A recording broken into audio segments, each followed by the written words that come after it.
وإذ استسقى موسى لقومه فقلنا اضرب بعصاك الحجر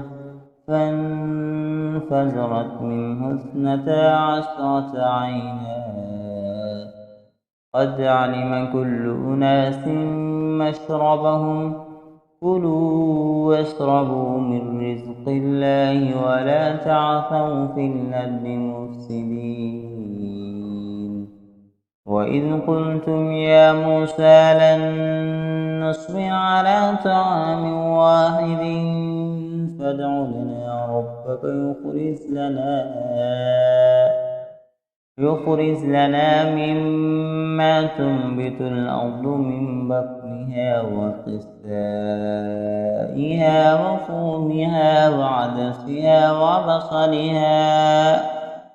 قال أتستبدلون الذي هو أدنى بالذي هو خير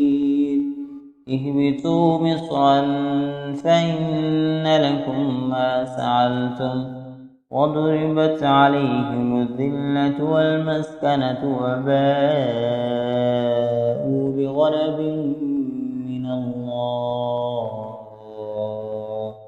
ذلك بأنهم كانوا يكفرون بآيات الله ويقتلون النبيين بغير الحق ذلك بما عصوا وكانوا يعتدون